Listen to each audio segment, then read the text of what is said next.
And welcome to another episode of Distance Learning at Harlem Prep Middle School with the brilliant scholars of Harvard Advisory. Glad to be with you guys. Welcome. Today is April 29th, 2020, and our main focus for lesson 14 will be scholars, that would be you, will be able to pass their vocabulary quiz. You should be able to knock this out of the box. Please, tests are not for us. Tests are for you to make sure that you are familiar with the words so that you can enjoy reading, most of all, not to pass quizzes, but to get the understanding at a deeper level. You can do it. Try your best without any assistance. You should have already been studying during the week. I wish you all well. Scholars will be able to describe reasons why fire and meat are important. Who are they? Who are they important to? And what symbols they represent? Scholars will be able to describe why fire and meat are important, who they are important to, and what these symbols represent. Excuse me. Scholars will be able to explain the conflict between Atlanta's Mayor Bottoms and Georgia's Governor Kemp. Scholars will be able to describe what qualities make a strong leader. I give you this every lesson. I hope you have gotten the point that this is important. And most of all, as I just said, this will help your skills and help you enjoy reading more to get a deeper understanding of what you're reading. But I wanted to point out specifically a few today. We're using all of them, but a few today that we're going to focus on. Fictional skills, analyzing the significance of symbols and illusions. We're talking about meat and fire, determining differences in character perspectives and point of view. Who which one is important to which character and why? And describing the imagery and its effect on the mood. The meat, the fire so far, the conch, Peggy's glasses, they're all symbols of significant information that the author wants to deliver to you as a reader. Just a reminder, here is what the Socratic Seminar is going to look like on Friday and what you will prepare for. Okay. Big shout outs today. Big shout out to Jeremiah. He is submitting high quality work. I'm extremely proud of him. He's doing a great job. Shout out to Justin. Shout out to Abdu, who came to a synchronized session with me. They got extra points. They reviewed the work. They learned something new. So there's always something that we can tweak and learn. Shout out to Asan. What a brilliant individual she is. She has some great ideas. Congratulations to our Harvard Advisory. She is currently in possession of the highest average in the 7th grade. So congratulations, Miss Hassan. We are proud of you and thankful to have you with us. Shout out to Chrissy Ali. She came in. Hopefully, if you need any help with technology, I'm here to help you. Shout out to Levon. Shout out to random people I'm shouting out. Ibrahim, JB, shouting out Sophia, Sanaya, A, and White. Much appreciation for all of you guys. Okay, so make sure that you guys are completing the work and getting this done. Jumping into the lesson for today. Here is your vocabulary quiz. I went over the words in the review: assent, clamor, contempt, glisten, hinder, mirage, prominent, ravenous, savage, and taboo. You're going to use these words to fill in the definitions. You're going to construct your own sentences using prominent and mirage.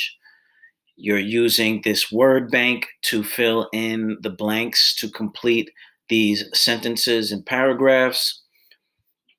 very familiar, nothing new from what you've already been doing. Okay, you're going to read from pages 64 to 71. Here are some new vocabulary words that you must write down in your planner or your notebook to prepare and, again, get a better understanding of the reading. Rejoice, to celebrate, be happy. Irk, to bother or get on your nerves. Dismissal, a dismissal situation makes you feel sad or hopeless or dismal. That's not dismissal. A dismal, excuse me. A dismal situation makes you feel sad or hopeless. Malevolent, malevolent. Oh, I got to learn how to pronounce that myself. Evil or cruel. Malevolent. I believe that's how it's pronounced. Evil or cruel. Okay. Again, go to Google, listen to it. What does it sound like? If you have any questions. Have you ever disagreed with someone with authority about how they handle a situation? Give an example and what your solution would have been instead.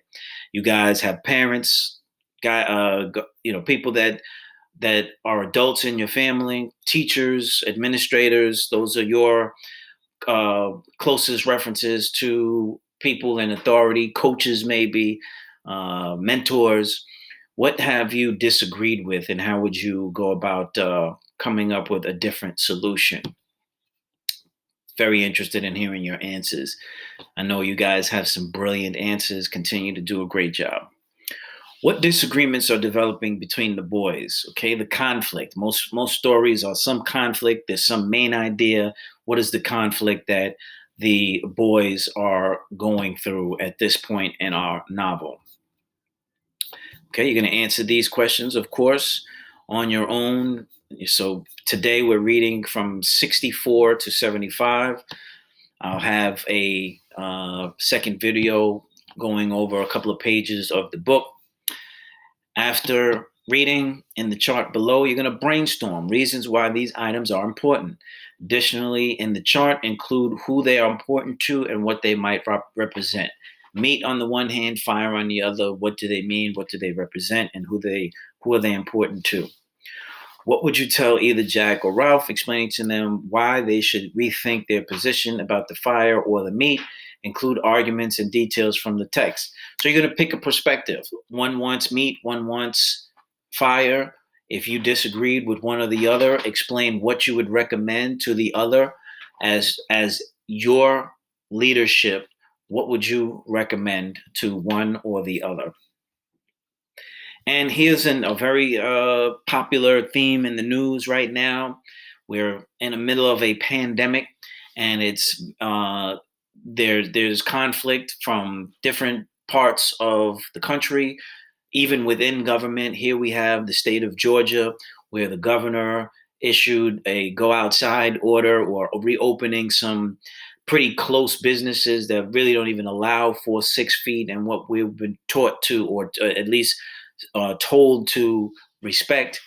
The mayor of Atlanta, which of course Atlanta is in the state of Georgia, completely disagrees with this. So you're going to read this article and describe what the conflict is.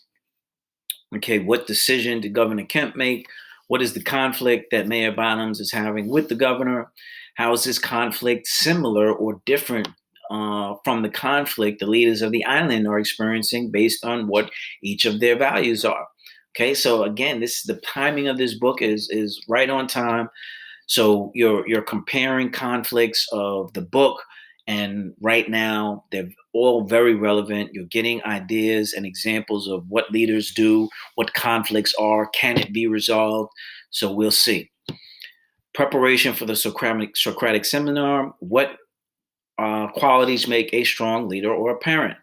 What qualities make a strong leader or a group? Use examples from the novel and specific examples from your own experience. We want to hear how you have leadership qualities. And it doesn't always have to be the charismatic person. You could lead by example, you can lead by your intelligence.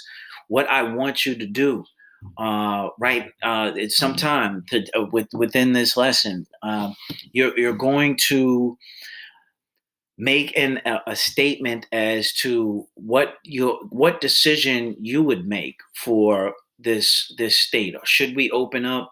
Should we be closed, etc., and so forth.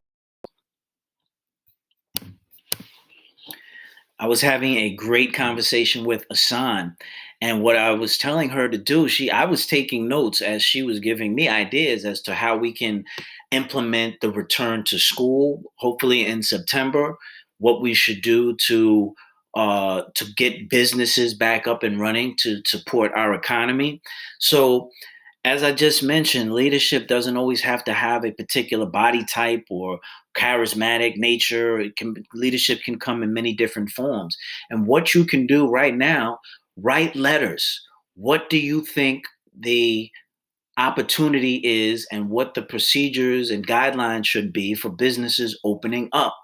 You're seventh graders, but if you write your name, send it to the government, your local government official, most importantly, local is more important than the bigger picture. Local gets it to the bigger people in government. Write a letter, give your suggestions. Governor Cuomo is literally reaching out to the community, to the businesses, asking for suggestions as to how we can come back out. You guys are the future leaders. Take this opportunity, be creative, think out of the box, use this opportunity to be uh, influential in what happens moving forward. So if you write letters and send to your local politician, those ideas just might be implemented because they may not know that you're a seventh grader and your idea may be just that brilliant. I would love to see some of these ideas. Okay, then we're going to read 72 to 75 in the novel, and you're going to list your top three noticings from the reading on the lines below. You don't need to write a whole quote, just a few first few words are fine. Question or description, thoughts about the quotation or the description, and then you're done. Okay, so check the next video. I'll be putting up a few pages of the reading. I'm going to leave it up to you. I gave you some ideas. I want you to go back to the video from Monday's lesson, or the lesson that I showed the reading. I don't think it was Monday. I think it was last week. The reading where there are several different types. You can put notes in, you can underline, you can highlight, you can change the color. So I want you guys to start practicing your annotation skills on a PDF in this new learning format. For now, enjoy your day. Do all your work. Reach out to your fellow advisory people and make sure that they're also doing the work. Work together if you need to. Much respect to your families. Everybody stay healthy and well. See you Friday for our Socratic seminar and town hall. Signing off is Mr. Jinx. Oh, and by the way, how's my new haircut? I know I'm bald. I really don't care, but I'm so proud. My son, seventh grader as well, gave me his first. I was the beneficiary of his first haircut. My father cut my hair. I cut my son's hair and my brother's hair. So it is a tradition passed down in the Jinx household. So thank you, son. I'm very proud of you. Najee is my son's name, seventh grader like you guys. So peace out. All right. Have a good day, guys.